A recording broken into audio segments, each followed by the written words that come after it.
प्यारे बच्चों, एक बार आपका फिर से जोरदार स्वागत वीडियो लेक्चर 13.9 में। आज सबसे इम्पोर्टेंट राजस्थान बोर्ड के अंदर जो आपका एक क्वेश्चन आता है 3 नंबर का और एक क्वेश्चन 1 नंबर का, वो इस टॉपिक के ऊपर है 3 सदिशों का अधिष्ठित गुणनफल। 3 सदिशों का गुणनफल आपको आज समझाएंगे। बहुत इम्पोर्टेंट है, बहुत सावधानी से देखिए। और इसके अंदर अपन डेरिवेशन भी करेंगे, डेरिवेशन भी इम्पोर्टेंट है।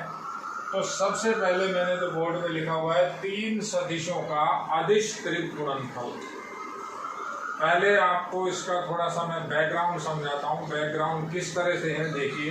अपने पास कोई भी 3 वेक्टर हो, जैसे सपोज करें वेक्टर ए, बी और सी।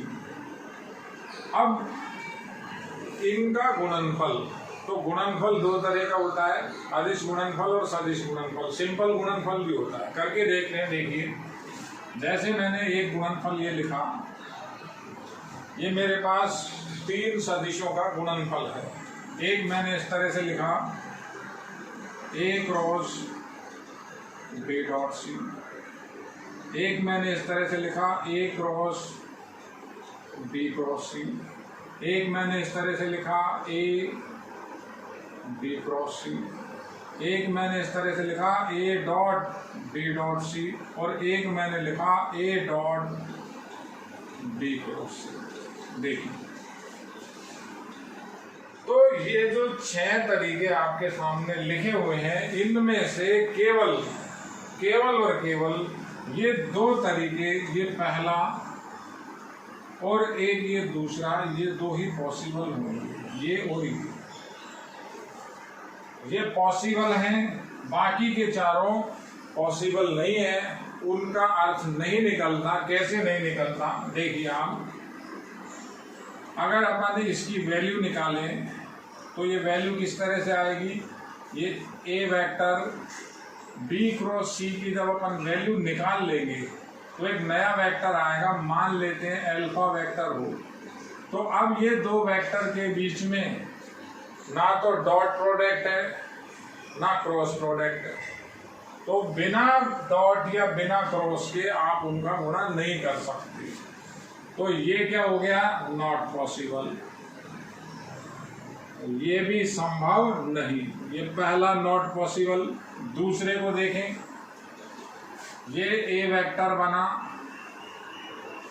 ये वेक्टर लिखा हुआ है। बी डॉट सी करेंगे तो कोई एक संख्या आएगी, यानी कोई परिमाण आएगा। बिंदु गुणनफल करते हैं, परिमाण आता है। परिमाण मान ले लैम्बडा आता है। ये पॉसिबल है, पॉसिबल हो गया। यस हो गया, वो नो है, ये यस है। अभी आप नो या यस ही देखिए। केवल इसकी बात करें तो ये ए क्रॉस लिखा हुआ है, बी डॉट सी किया, लैम्बडा आ गया। ये नॉट पॉसिबल। नॉट पॉसिबल क्यों? क्रॉस प्रोडक्ट लगा हुआ है तो दोनों तरफ वेक्टर होना चाहिए। क्रॉस प्रोडक्ट लगा हुआ है, दोनों तरफ वेक्टर होना चाहिए। संभव नहीं है। यहां बात करें ए क्रॉस बी क्रॉस सी करेंगे, एक नया वेक्टर आएगा। मान ले एल वेक्टर आ गया। इन दोनों का फिर इंटू करूंगा तो पॉसिबल है।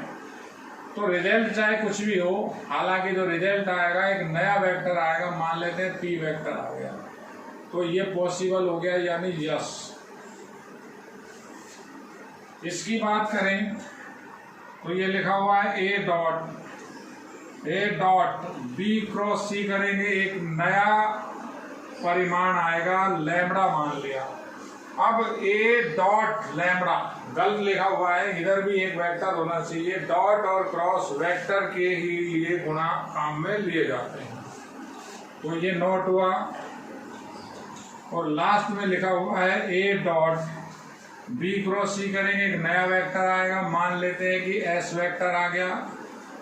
दोनों साइड वेक्टर है, बीच में डॉट प्रोडक्ट है, एक नया रिजल्ट आएगा। मान लेते हैं रिजल्ट आ गया एफ। तो ये यस हुआ। अब यस कहां पर है? केवल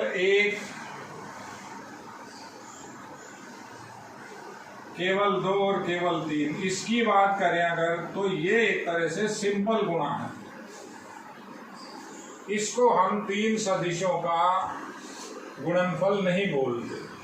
रीजन क्या है, यहाँ हमारे पास जो संकेत था डॉट है, तो यहाँ मेरे पास ना तो डॉट लगा था ना क्रॉस लगा था, एक सिंपल ये वैल्यू एक परिमाण को बता रही है, परिमाण का गुणा एक सदिश से किया है तो एक नया सदिश बन गया, ये परिमाण है। पॉसिबल क्या हुए, ये दोनों हुए। अब इन दोनों का जो आपका सिस्टम है, जो अध्ययन है, वो एक एक करके करना है। मैंने पहले टॉपिक लिखा हुआ है 3 सदिशों का अदिश गुणनफल। ये देखिए 3 सदिशें, और जो रिजल्ट आया मेरे पास ये f, ये अदिश आया। अदिश कैसे आया है, इन दोनों का क्रॉस प्रोडक्ट किया, नया वेक्टर आया, a vector dot s vector, dot product कराएंगे तो एक आपका कोई ना कोई न्यूमेरिकल वैल्यू आएगी, बिना वेक्टर के आएगी, जिसको अपन बोलते हैं अदिश। तो इसका नाम पहले अपन इसी की डिटेल पढ़ रहे हैं। अपने पास 2 ही काम है, एक आपको पढ़ना है ये और एक ये फर्स्ट डाल दिया, ये सेकंड डाल दिया। इनकी डिटेल भी आपको नोट्स में लिखी हुई है, हालांकि ये कोई मतलब नहीं रखता, फिर भी मैंने आपको बताया है। मेन आपको पढ़ना है 3 सदिशों का अदिश त्रिक गुणनफल। तो मैं उसको परिभाषित कर रहा हूं, कैसे लिखेंगे, जब 2 सदिशों के सदिश गुणनफल को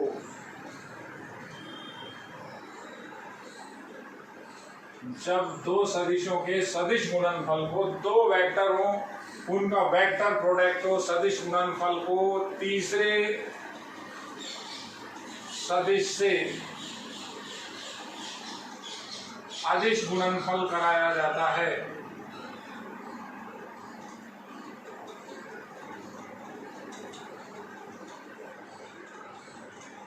तीसरे सदिश से अदिश गुणनफल कराया जाता है तो इसे अदिश त्रिक गुणनफल कहते हैं। अदिश त्रिक ट्रिपल गुणनफल यानी प्रोडक्ट कहते हैं। ये आपकी इसकी थीम है, इसको आप पहले समझिए। जो ये लिखी हुई, कोई से भी 2 सदिश का आप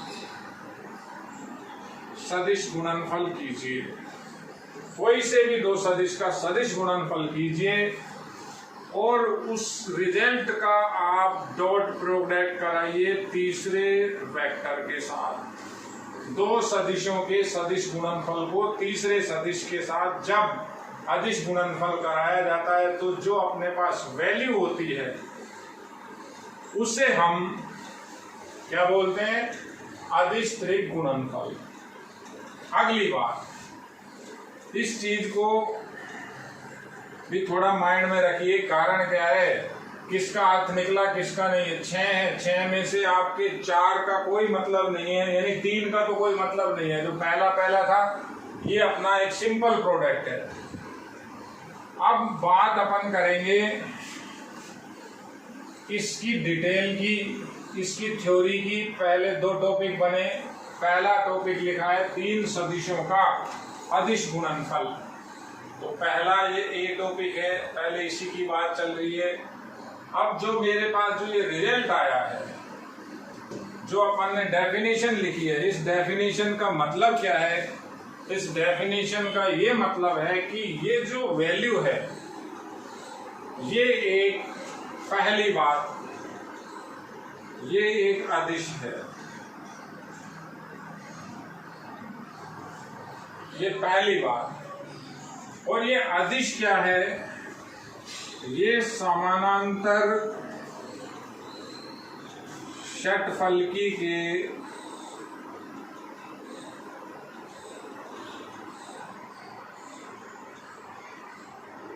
आयतन को व्यक्त करता है। अब बच्चा कहता है कि सर ये समानांतर षटफलकी क्या होता है। मैं आपको फिर बता रहा हूँ, बहुत इंपॉर्टेंट टॉपिक है बेटा, इसको जरा ढंग से समझना। आपको इससे पहले मैंने जो 6 तरीके बताए थे उनको तो भले ही आप छोड़ो, वो कोई काम की चीज़ नहीं है। इस चीज़ को आप पहले तो समझिए। 3 सदिशों का अदिश त्रिक गुणनफल, किन्हीं भी 2 का सदिश गुणनफल, उसका तीसरे के साथ अदिश गुणनफल, किन्हीं भी 2 का सदिश गुणनफल, किन्हीं भी 2 का क्रॉस प्रोडक्ट और तीसरे के साथ डॉट प्रोडक्ट को हम अदिश त्रिक गुणनफल कहते हैं। अदिश त्रिक गुणनफल क्यों कहते हैं? क्योंकि जो वैल्यू आती है अदिश आती है। अब बात ये समानांतर षटफलकी के आयतन को व्यक्त करता है। अब इसी पे वो क्वेश्चन बना सकता है, कह सकता है सिद्ध कीजिए, मैं क्वेश्चन ही लिख रहा हूं आपका, सिद्ध कीजिए समानांतर षटफलकी जिसकी तीनों आसन्न कोरें ए वेक्टर, बी वेक्टर व सी वेक्टर से व्यक्त करें तो इसका आयतन V बराबर ए वेक्टर डॉट बी क्रॉस सी। अब आपसे ये सिद्ध करवा रहा है। राजस्थान बोर्ड के अंदर डेरिवेशन भी पूछ सकता है। अब सबसे पहले बात करेंगे समानांतर षटफलकी क्या होता है। मैं आपको ये डेरिवेशन करके बता रहा हूँ, इसको अच्छी तरह देखिए। फिर इसके अंदर जो अलग अलग स्थिति हैं, अलग अलग केस हैं, अपन उनके अंदर डिटेल में पढ़ेंगे। टॉपिक का नाम लिखा हुआ है 3 सदिशों का अदिश त्रिक गुणनफल। डेरिवेशन कैसे करेंगे देखिए। अब समानांतर षटफलकी क्या होता है? अगर आपके पास कोई भी समानांतर चतुर्भुज है तो ये 2D के अंदर होता है, समतल के अंदर होता है समानांतर चतुर्भुज। अगर मैं इसको 3D के अंदर कन्वर्ट कर देता हूँ, कैसे होगा? इसमें हाइट भी आ जाए तो हाइट भी आ जाएगी। जैसे आयत होता है, आयत का ही 3D फॉर्म में कन्वर्ट करते हैं तो हमारे पास घनाभ बनता है। वर्ग को जब हम 3D में कन्वर्ट करते हैं तो हमारे पास घन बनता है। वृत्त को हम 3D में कन्वर्ट करते हैं तो स्फीयर यानी गोला बनता है। तो 3D में कैसे कन्वर्ट कर रहे हैं देखिए आप, ये 3D के अंदर इसको मैं कन्वर्ट कर रहा हूँ।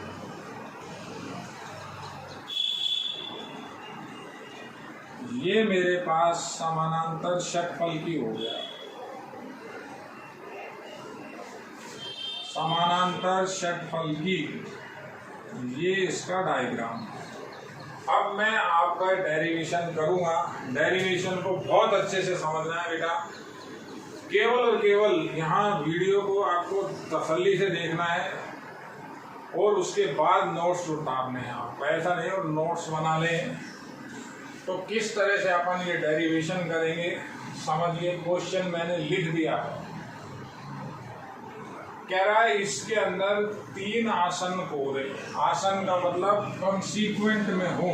जैसे पहली कोर अपनी ये हो गई, एक कोर ये हो गई और दूसरी कोर, तीसरी कोर ये हो गई। ये मैंने 3 कोरें ले ली। अब कोर ली है तो इनकी कोई ना कोई लेंथ होगी। जैसे ये लेंथ है यहाँ तक, ये लेंथ है यहाँ तक, ये लेंथ है यहाँ तक। इसको लिखा जैसे ए, ये लिखा बी, ये लिखा सी। तो ओ ए, ओ बी और ओ सी ऐसा लिख लेता हूँ, ए बी सी। और मैं ये भी लिख सकता हूँ, समझने का पूरा प्रयास करना है। ओ ए परिमाण, ओ बी का परिमाण, ओ सी का परिमाण, यानी ए वेक्टर, बी वेक्टर और सी वेक्टर। अब वेक्टर बनाते हैं।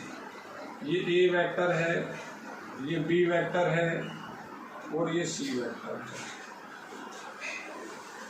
देखिए आप, तो इसका जो वॉल्यूम है, जो इसका जो आयतन है, वो आयतन होगा A dot B cross C। अब बात करते हैं, हमने क्वेश्चन लिखा, सॉल्यूशन डायग्राम साइड में बनेगा, किस तरह से सॉल्यूशन करेंगे। माना समानांतर षटफलकी का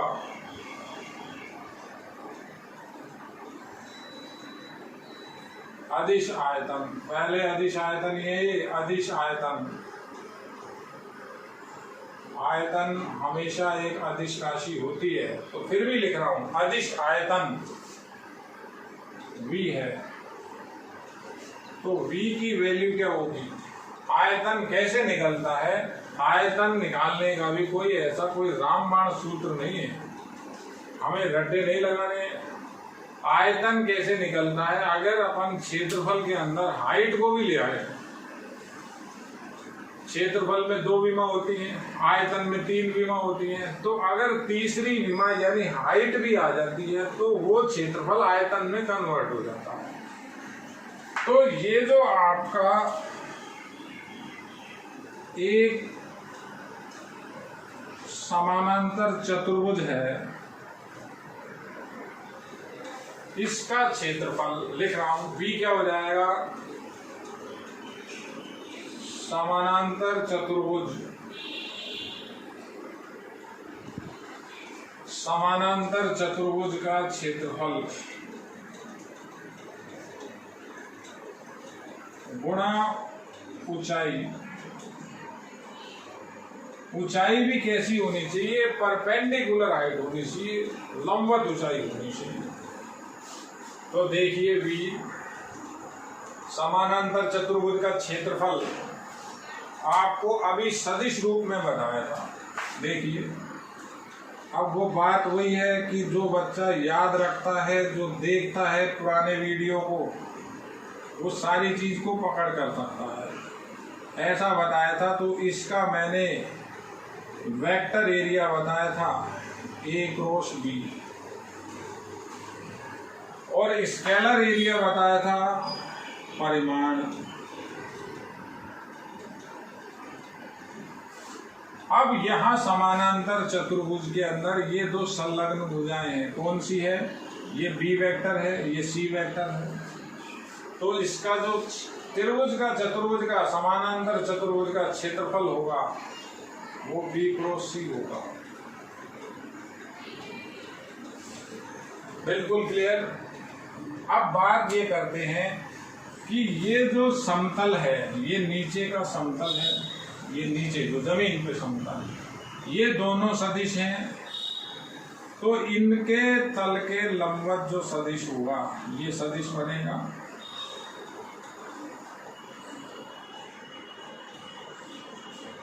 हमें कौन सी हाइट चाहिए, अब इसके अंदर हमें इस समानांतर षटफलकी के अंदर ऊंचाई और चाहिए।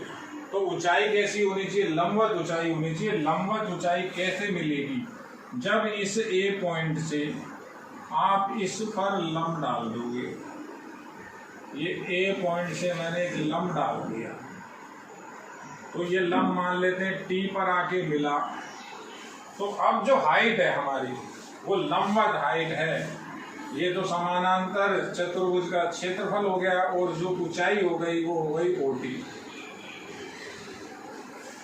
अब OT की कैलकुलेशन क्या होगी, इसको नंबर 1 डाल रहा हूं। त्रिभुज, ये त्रिभुज देखिए आप, OTA में OT का ही मान निकालना है, और मुझे दिया क्या हुआ है, मुझे O से लेकर A तक की दूरी पता है। दूरी क्या है, A सदिश, तो मैं इसको काम में ले रहा हूँ। OA क्या हो गया, आधार कर्ण, ये आधार हो गया, कर्ण हो गया cos थीटा, तो OT की वैल्यू आ गई OA cos थीटा।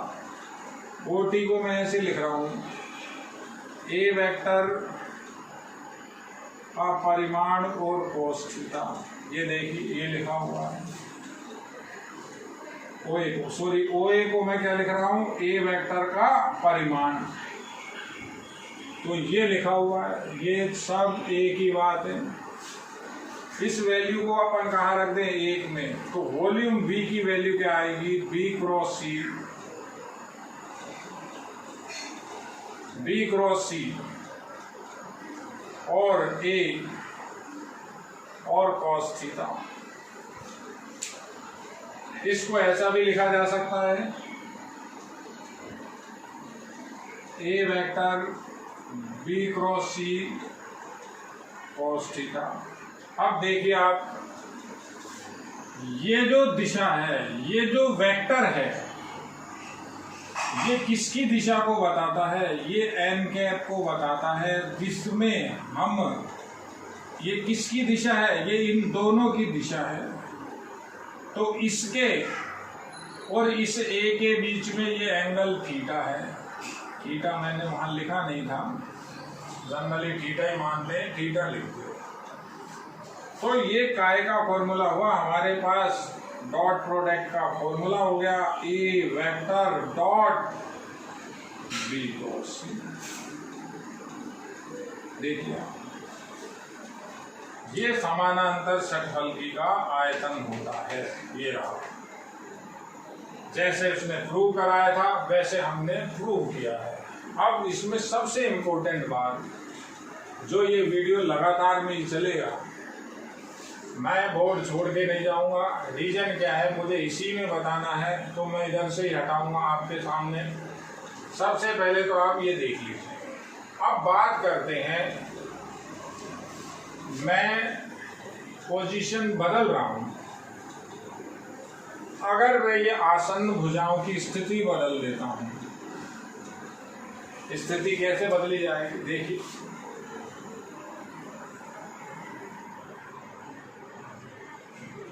आसन्न भुजाओं की स्थिति मैं बदल के बताऊंगा आपको।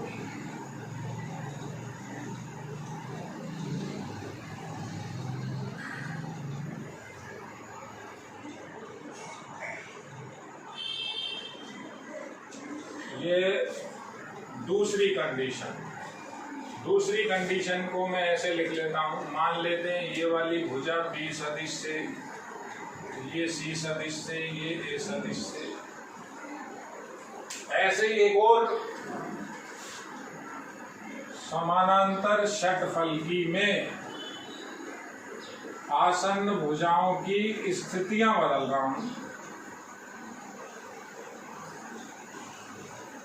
ये फिर समानांतर षटफलकी है। अब कैसे, देखिए आप कैसे बोल दी, A B C था, इसमें कर दिया B C A, इसमें कर देते हैं C A B। तो क्या हो रहा है, एक क्रम चल रहा है।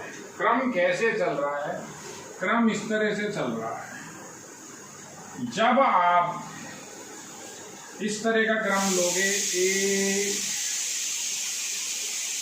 इस तरह से घूमोगे। घूमना कैसे आपको, ये कौन सी डायरेक्शन चल रही है, समझते हैं, इस डायरेक्शन को क्लॉकवाइज ही चल रहे हैं। तो जब हम इस तरह से चल रहे हैं, क्रम नहीं टूट रहा, A B C, तो वॉल्यूम हमने लिख रखा है ये रहा। अब मैंने क्या किया है, वॉल्यूम अगर निकालूं तो V का मान तो वही रहेगा। इनके अगर अपन वॉल्यूम लिखें तो आयतन में कोई फर्क पड़ेगा क्या? अगर कोरे इधर से उधर कर दें तो आयतन तो सेम रहेगा, लेकिन क्या है, केवल और केवल किस चीज का फर्क पड़ेगा, लिखने का। इसमें आयतन को अगर अपन कंसीडर करें, इसमें कैलकुलेशन करें, तो इसमें आयतन बनता है V की value C dot A cross B। क्रम को देखिए, C के बाद A फिर B। इसमें अगर अपन कंसीडर करेंगे तो इसमें आयतन बनेगा B dot C cross A। चाहे आयतन ये लिखा हो, चाहे आयतन ये लिखा हो, आयतन तो आयतन ही होता है। इस तरह से समझ लीजिए आपके पास एक टैंक है, वो टैंक खड़ा हुआ है, तो उसमें जो आयतन है, टैंक कवर्ड है, ऊपर से बंद है, आपने उस टैंक को इस साइड से घेर दिया, तो आपकी क्या हो गई, कोर की दिशा बदल गई, कोर शिफ्ट हो गई, लेकिन उसके आयतन में तो कोई प्रभाव नहीं पड़ेगा। आयतन यानी उसकी जो भराव क्षमता है, जो उसकी कैपेसिटी है, वो सेम रहेगी। तो वही की वही चीज आपको यहाँ बताई है। ये तीनों के तीनों वॉल्यूम को रिप्रेजेंट करता है। अब जैसा आप कोर लोगे, जिस डायरेक्शन से कोर लोगे, आयतन उसी हिसाब से आपका लिखा जाएगा, लेकिन जो इसकी न्यूमेरिकल वैल्यू आएगी वो तीनों के अंदर सेम होगी। तो इससे सबसे पहला, सबसे इंपॉर्टेंट रूल आया है, जो सबसे मेन पॉइंट है, सबसे इंपॉर्टेंट बात आई है, मैं यहां लिख रहा हूं, उस चीज को आप थोड़ा सा समझ लेना, नहीं तो गड़बड़ हो जाएगी। A dot B cross C बराबर होता है, देखिए अब आप क्रम समझिए, A B C, क्रम को नहीं छेड़ना है, क्रम को डिस्टर्ब नहीं करना है। मैंने ऐसा लिखा B डॉट, अब B के बाद C आएगा, B dot C cross A, ये बराबर, ये भी वॉल्यूम है, ये भी वॉल्यूम है, क्रम कहीं भी नहीं बदला। A के बाद B है, B के बाद C है, C के बाद दोबारा A है, तो क्रम चल रहा है। फिर इसी की वैल्यू C डॉट, C के बाद A, फिर B, ये भी वॉल्यूम है। तो ये सबसे इंपॉर्टेंट एक संबंध आया है, जिसको हमने सिद्ध कैसे किया है, इसके आयतन को लेकर। ये सबसे पहला नियम है, सबसे पहली बात है, सबसे पहला गुणधर्म है। मैं एक एक गुणधर्म आपको सिद्ध करके बताऊंगा। ये जो टॉपिक है बहुत इंपॉर्टेंट है, ये अपना गुणधर्म पहला मान ले आप। सबसे पहले तो आप ये देखिए, ये डेरिवेशन अगर आता है तो किस तरह से आप वहाँ करेंगे। बोर्ड में ये भी इम्पोर्टेंट है, आजकल जो बोर्ड के एग्जाम हो रहे हैं उसमें कुछ भी आ जाता है बेटा, तो सारी चीज कराते हैं, लेकिन बच्चा क्या है कई बार ओवरलुक कर जाता है। सबसे पहले ये देखिए, ये पहला गुणधर्म समझिए, उसके बाद आप देखिए आगे। देखिए विद्यार्थियों, अदिश त्रिक गुणनफल के अंदर अभी आपको ये वॉल्यूम निकाल के बताया था, समानांतर षटफलकी का आपको आयतन बताया था। इस तरह का कोई भी समानांतर षटफलकी हो, ये समानांतर षटफलकी है, अगर इसकी तीन संलग्न कोर आपके पास A, B और C वेक्टर से निरूपित हो, तो ये वॉल्यूम उसका होता है। किसी भी फॉर्म में आप लिख सकते हैं, तीनों के तीनों एक ही बात है। अब सदिश के अंदर हमारा जो सबसे इम्पोर्टेंट काम है, अब उसको ये देखना है कि अदिश त्रिक गुणनफल के अंदर, अदिश त्रिक गुणनफल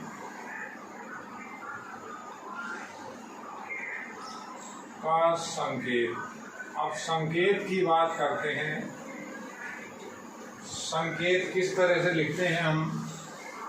सबसे पहले तो ये देखिए आप, किन्हीं भी दो सदिशों का, किन्हीं भी दो सदिशों का सदिश गुणनफल को यदि तीसरे के साथ अदिश गुणनफल कराया जाए, तो जो राशि आती है, जो वैल्यू आती है, वो आपकी एक अदिश त्रिक गुणनफल कहलाती है, और ये एक समानांतर षटफलकी के आयतन को निरूपित करता है। अब संकेत की बात करते हैं। ये जो आपके पास वैल्यू लिखी हुई है, ये वैल्यू वॉल्यूम के बराबर होती है। वॉल्यूम यानी ये एक अदिश राशि हो गई आपकी। अब इसका जो संकेत हमने बना रखा है, केवल और केवल संकेत की बात हो रही है। वो संकेत आपको इस तरह का एक रेक्टेंगल बनाना है। और जो ये क्रम लिखा हुआ है, पहले ए, फिर बी वेक्टर और फिर सी वेक्टर लिखना है कुछ गैप पर। इसके बीच कहीं कोई कोमा, कहीं कोई डॉट, कहीं कोई क्रॉस, कहीं किसी भी तरह का कोई निशान नहीं लगाना है। जैसे हम सारणिक में मेंबर लिखते हैं गैप के साथ, वैसे इसको फिल करना है। तो ये इसका एक संकेत लिखा हुआ है, संकेत आप समझ लीजिए। मैं और भी संकेत लिख सकता हूं, जैसे लिखा हुआ है alpha dot beta cross gamma. तो ये भी आपका एक वॉल्यूम है, समानांतर षटफलकी का आयतन है, उस समानांतर षटफलकी का आयतन जिसकी 3 संलग्न कोरें अल्फा, बीटा और गामा वेक्टर से निरूपित हों। तो ये वॉल्यूम संकेत की फॉर्म में इस तरह से लिखा जाएगा। देखिए आप, कोई बीच में डॉट नहीं, कोई क्रॉस का निशान नहीं, कोई कोमा का निशान नहीं। तो ये आपको संकेत, सबसे पहले ये संकेत समझना है।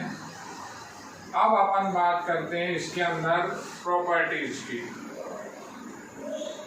प्रॉपर्टीज यानी जो इसके गुणधर्म हैं, उनको आपको समझना है। सबसे पहला तो वही गुणधर्म लिखा हुआ है, तो एक बार आप उस गुणधर्म को ही समझिए। अपन इसी गुणधर्म की एक बार डिस्कस या चर्चा करते हैं। ये पहला ऐसा संकेत लिखा हुआ है ए vector, B vector, C vector. ये क्रम बना हुआ है, ए के बाद बी, बी के बाद सी, सी के बाद वापस ए। तो इसको अगर मैं लिखूं तो ये क्या लिखा हुआ है, बी वेक्टर, सी वेक्टर, ए वेक्टर।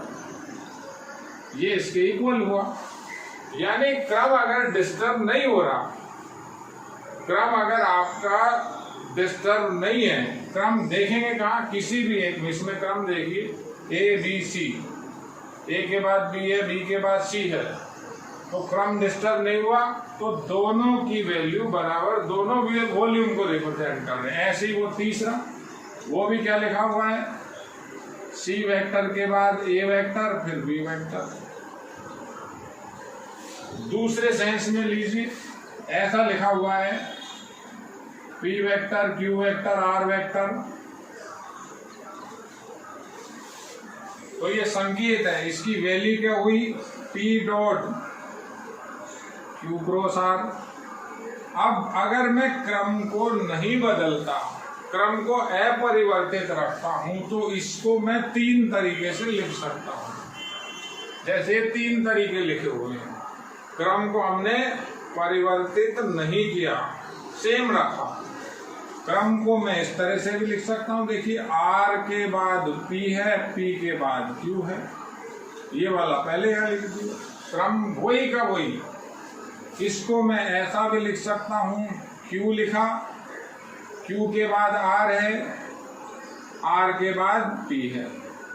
देखिए संकेतों को देखिए, समझिए, ये तीनों बराबर। अब कहे इसकी क्या वैल्यू हुई, तो इसको अगर अपन बाहर सिंबल से फ्री करें, सिंबल से आजाद करें, तो इसकी वैल्यू हुई Q dot are cross P. तो पहला ही गुणधर्म तो आप ये समझिए, संकेत देखिए, क्रम आपका बदलना नहीं चाहिए। अब प्रॉपर्टी के अंदर दूसरा गुणधर्म लिख रहा हूं, सेकंड गुणधर्म, प्रूव दैट। मैं आपको भाषा भी बता दूंगा, लेकिन भाषा से बढ़िया यह है कि उसको मैथमेटिकल लैंग्वेज में आपको क्या लिखना होता है वो आना चाहिए। भाषा भी लिखवा दूंगा। दूसरा गुणधर्म है अल्फा, बीटा, गामा की वैल्यू इक्वल होती है माइनस अल्फा, गामा और बीटा। अब इसको आप समझिए, भाषा ये हुई, यदि आप चक्रीय क्रम को बदलोगे, क्रम को डिस्टर्ब करोगे, तो जो उस वॉल्यूम की वैल्यू है उसका चिन्ह बदल जाएगा। अब ऐसा नहीं है कि वॉल्यूम माइनस में हो जाएगा, ये चीज पहले ही माइनस में थी, तो इस माइनस को पॉजिटिव करने के लिए एक माइनस और लगाया है। कोई बच्चा ये नहीं समझे कि सर ये तो आयतन है और ये माइनस में लिखा हुआ है, तो ये पहले ही माइनस है, तो एक माइनस से और इंटू किया है। अब वो वॉल्यूम की बात को आप थोड़ी देर छोड़िए, ये लिखा क्या है इसको समझिए। अगर आप बॉक्स प्रोडक्ट बोलते हैं इसको, ये जो संकेत है इसको अपन बॉक्स प्रोडक्ट बोलते हैं। अदिश त्रिगुणनफल को बॉक्स प्रोडक्ट भी कहा जाता है। अगर आप बॉक्स प्रोडक्ट के अंदर क्रम को डिस्टर्ब करोगे, जैसे यहाँ डिस्टर्ब नहीं किया, क्रम वही रखा है, देखिए आप क्रम वही का वही है। अगर आप क्रम को डिस्टर्ब करोगे तो जो उसका मान होगा उसका चिन्ह परिवर्तित हो जाएगा। प्लस है तो माइनस हो जाएगा और माइनस है तो प्लस हो जाएगा। प्रूव करके बताता हूं। इसको चालू किया, अल्फा बीटा गामा, देखिए कोई तरीका आपको इसमें डॉट, कोई क्रॉस, कोई कॉमा नहीं लगाना। वैल्यू लिखी alpha dot beta cross gamma. अब अपन क्या करना चाह रहे हैं, अपन ये चाह रहे हैं इसको इस तरह से कन्वर्ट करना। तो कैसे करूंगा मैं, देखिए सबसे पहली बात तो मैं ये लिख रहा हूं अल्फा डॉट, यहां से माइनस कॉमन ले ले तो वज्र गुणा में तो क्या होता है, क्रम विनिमय के नियम का पालन होता है। जैसे लिखा हुआ है अल्फा डॉट बीटा की वैल्यू बराबर होती है बीटा डॉट अल्फा की, सॉरी बिंदु गुणनफल में तो क्रम विनिमय के नियम का पालन होता है, लेकिन वज्र गुणनफल के अंदर बिंदु वज्र गुणनफल में क्रॉस प्रोडक्ट में क्रम विनिमय नहीं लगता। अगर आप क्रम चेंज करोगे तो नेगेटिव आएगा, ये पुरानी बात है। तो अब यहाँ क्या हो गया, गामा क्रॉस बीटा हो गया। ये माइनस को मैं बाहर निकाल सकता हूं, ऐसा लिख सकता हूं alpha dot gamma cross beta. इस वैल्यू को वापस संकेत में लिखें तो ये माइनस ऐसा कैसा, इसका संकेत हो गया अल्फा गामा और बीटा। तो पहला गुणधर्म वो लिखा हुआ है। दूसरा गुणधर्म ये है, अगर आप क्रम परिवर्तित करोगे तो आपको चिन्ह भी बदलना पड़ेगा। गुणधर्म नंबर 3 बताता हूं, इसके बाद तीसरा गुणधर्म देखिए विद्यार्थियों। तीसरा गुणधर्म, सारे गुणधर्म इंपॉर्टेंट है, सारे गुणधर्म आपको समझने हैं, क्वेश्चन आपका तभी होगा। तीसरे गुणधर्म को मैंने एक बार हिंदी में लिख दिया है इसलिए टाइम लगा था। चक्रीय क्रम बदले बिना, ये चक्रीय क्रम चल रहा है, ए के बाद बी, बी के बाद सी, सी के बाद ए, वापस इसी तरह से चक्रीय क्रम बदले बिना बिंदु व वज्र गुणन की स्थिति बदलने पर, बिंदु और वज्र गुणन का मतलब डॉट की जगह क्रॉस और क्रॉस की जगह डॉट, बदलने पर कोई परिवर्तन नहीं होता। कैसे, यानी सिद्ध करो, लिख रहे हैं alpha dot beta cross gamma की वैल्यू बराबर होती है। अब आपको करना क्या है, आपको ये डॉट की जगह क्रॉस और क्रॉस की जगह डॉट करना है। तो अल्फा क्रॉस तो बीटा हो गया, डॉट गामा हो गया। अब ब्रैकेट कहाँ लगेगा, अगर आपने वो ब्रैकेट वापस इन दोनों में लगा दिया तो उस त्रिगुणनफल नहीं है वो, उसका अर्थ नहीं निकलेगा। जैसे आपको पहले बताया था, देखो अल्फा डॉट अगर आपने ब्रैकेट यही लगा दिया तो इसका अर्थ नहीं निकलेगा। ये एक अदिश राशि आ जाएगी, अल्फा का क्रॉस प्रोडक्ट मान ले, इसका मान y आ गया, तो ये संभव नहीं है। तो जो ब्रैकेट लगेगा वो क्रॉस के बीच में ही होगा। हमने क्या किया है, डॉट और क्रॉस को तो बदल दिया। अब बच्चा कई बार ब्रैकेट वहीं का वहीं रखता है तो गलत लिख दिया, तो ब्रैकेट कहाँ लगाना है, यहाँ लगाना है। ये नियम है, इसको समझिए, ये सिद्ध करवा रहा है। भाषा वो लिखी, भाषा को छोड़ो, आपको यहाँ भी देखो, बिंदु की जगह क्या करना है, डॉट की जगह क्रॉस और क्रॉस की जगह डॉट लगाना है। तो ऐसा कभी भी आप कर सकते हो, उसके मान में कोई परिवर्तन नहीं होगा। कैसे प्रूव करेंगे, देखिए alpha dot beta cross gamma, इसको सबसे पहले मैंने संकेत में लिख दिया, अल्फा बीटा गामा लिख सकते हैं। अब चक्रीय क्रम में बदल सकता हूं, मेरे पास रूल है, ये रूल लिखे हुए हैं, अल्फा के बाद बीटा है, बीटा के बाद गामा है। तो मैं अब इसके अंदर कैसे चक्रीय क्रम बदल रहा हूं, देखिए सबसे पहले गामा लिख रहा हूं, गामा के बाद अल्फा ही आएगा फिर, और फिर आएगा बीटा। ये आपका जो रूल है वो प्रॉपर्टी नंबर 1 है। अब वापस इसको संकेत में लिखें, संकेत को वापस फॉर्मूले में लिखें, तो gamma dot alpha cross beta हो गया, बिल्कुल हो गया। सूत्र है इसका। अब क्या लगाना है, ये दो वेक्टर हैं, ये भी एक वेक्टर है, ये भी एक वेक्टर है, दो वेक्टर आपस में अगर x वेक्टर y वेक्टर है तो मैं y vector dot x vector लिख सकता हूं। बिंदु गुणनफल क्रम विनिमय के नियम का पालन करता है। तो क्रम विनिमय लगा दे तो वापस अल्फा क्रॉस बीटा को आगे लिख दिया, डॉट प्रोडक्ट गामा हो गया। देखिए ये सिद्ध होगा।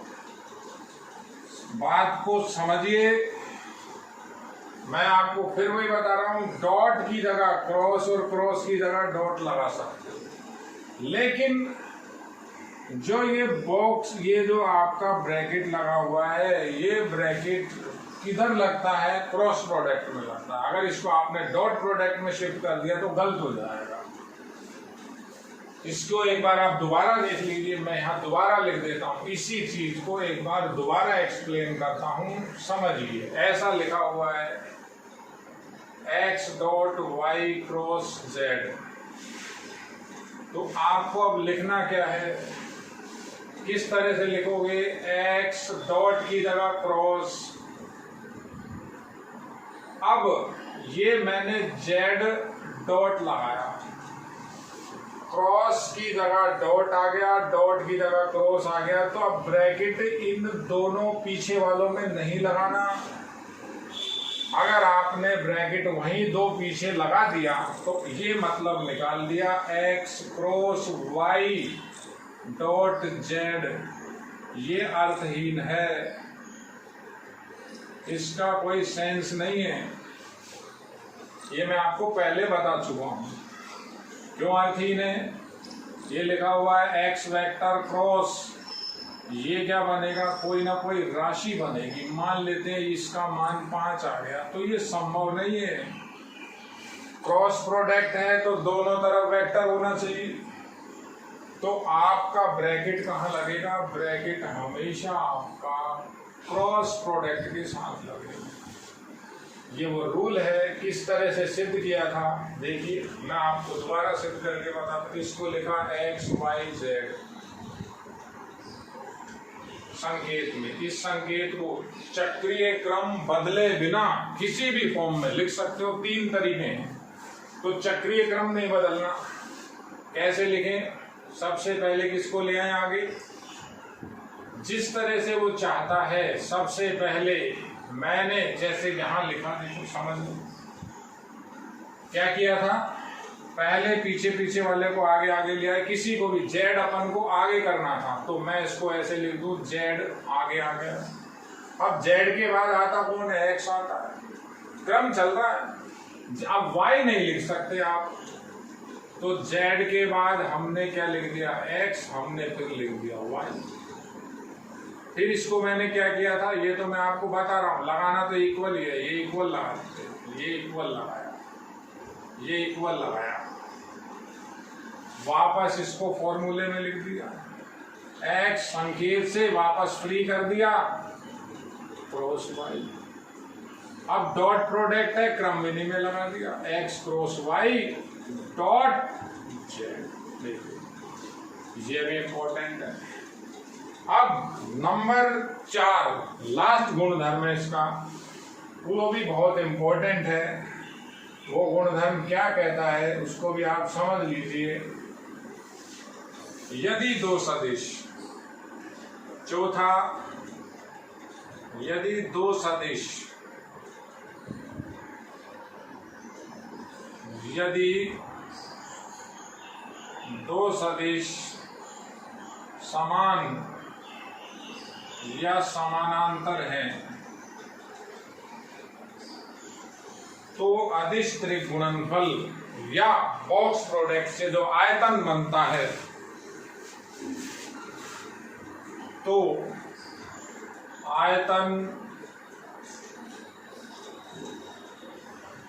शून्य होगा। जैसे अल्फा, अल्फा, बीटा, अगर इसकी वैल्यू निकालूंगा 0 आएगी। ये समान की बात करिए, समानांतर की भी अभी कर देते हैं। तो इसको कैसे प्रूव करेंगे? पहले से ही देखिए आप, alpha, alpha, beta box product है। इसको मैंने सबसे पहले क्या लिखा? Alpha dot alpha cross beta. सूत्र लगाया, बिल्कुल सिंपल। अभी आपको नियम बताया था, ऊपर ही लिखा हुआ है, बिंदु की जगह वज्र और वज्र की जगह बिंदु, डॉट की जगह क्रॉस और क्रॉस की जगह डॉट आ सकता है बिना क्रम बदले। तो ऐसा लिखें, alpha cross alpha dot beta. यहां बातों को समझिए, ये ब्रैकेट अब यहां क्यों गया उसका अर्थ नहीं था, अभी बताया था। तो समान वेक्टर का सदिश गुणनफल शून्य वेक्टर के बराबर डॉट बीटा वेक्टर, ये 0 आ गया। ये 0 वेक्टर है, ये कोई भी वेक्टर हो, शून्य आ गया। तो ये तो समान की बात। अब समानांतर की बात करते हैं। तो समानांतर सदिश में आपको मैंने ऐसा बताया हुआ है, देखिए आप, समानांतर की भी आपको प्रूफ बताते हैं। यदि अल्फा वेक्टर व बीटा वेक्टर समानांतर है तो अल्फा, बीटा और गामा का जो बॉक्स प्रोडक्ट होगा या जो आयतन होगा वो शून्य होगा। क्यों होगा? इसका प्रूफ कैसे करेंगे? अल्फा, बीटा, गामा को लिया, मेरे पास ये क्लियर कंडीशन है। कंडीशन क्या है? अल्फा व बीटा समानांतर है, तो मैं अल्फा वेक्टर को ऐसा लिख सकता हूं, किसी भी अचर की सहायता से बीटा वेक्टर के बराबर। इस वैल्यू को यहां रखें तो क्या आएगी वैल्यू? अल्फा वेक्टर को मैंने लिख दिया लैम्बडा बीटा वेक्टर। तो अब अल्फा की वैल्यू रखी तो लैम्बडा बीटा, और ये बीटा वेक्टर और ये गामा वेक्टर। इसमें वही का वही कंसेप्ट लगाएं, alpha beta vector dot product beta vector cross product gamma vector. वही बिंदु और वज्र की स्थिति बदली, बिंदु और वज्र गुणनफल की स्थिति बदली, और ये क्या हुआ? डॉट यहां गया, गामा यहां गया। अब ये मान क्या आएगा? ये मान फिर शून्य आएगा। शून्य क्यों आएगा? दो समानांतर सदिशों का सदिश गुणनफल शून्य होता है। 100% सही बात है। तो ये 0 वेक्टर हो गया, डॉट गामा वेक्टर हो गया, रिजल्ट आ गया फिर 0। ये 4 के 4 गुणधर्म है, आप अच्छी तरह से इनको समझिए। जो ये आपका लिखा हुआ है ये वॉल्यूम को रिप्रेजेंट कर रहा है। अब अगर कोई बच्चा कहता है कि सर इसकी पिक्चर कैसे बनती है, मैं भूल जाता हूँ, तो मैं आपको एक बार उसी पिक्चर को दोबारा आपको बता देता हूँ। कुछ भी नहीं है, बिल्कुल सिंपल है। देखिए ये समानांतर षटफल की है। इसके अंदर आपको ध्यान क्या रखना होगा? इसके अंदर एक कोर, ये दूसरी कोर, पहली, दूसरी और ये तीसरी कोड। इसमें एक सीक्वेंस चल रहा है। जैसे अगर इसको अपन वॉल्यूम कहें तो ये आपका z वेक्टर है, ये x वेक्टर है और ये आपका y वेक्टर है। इसकी जो डायरेक्शन चलती है वो इस तरह से चलती है। ये चीजें मैं आपको सारी समझा चुका हूं। ये इनकी डायरेक्शन बनी हुई है। ये इसका जो आयतन होगा वो आयतन को रिप्रेजेंट कर रहा है। अगर इसकी पिक्चर बनाए तो ये x हुआ, ये y हुआ और ये z हुआ। क्रम नहीं बदलना चाहिए, क्रम ब्रेक नहीं करना है। इस टॉपिक के ऊपर आपका एक क्वेश्चन 3 नंबर का और एक क्वेश्चन 1 नंबर का बेटा जरूर आएगा। ये वीडियो लेक्चर 13.9 बहुत इम्पोर्टेंट है। इसको आप 2 बार देखो, 3 बार देखो, जब तक आपको ये बिल्कुल क्लियर नहीं हो जाता। उसके बाद आपको इसके नोट्स उतारने हैं। आज के लिए इतना ही, धन्यवाद।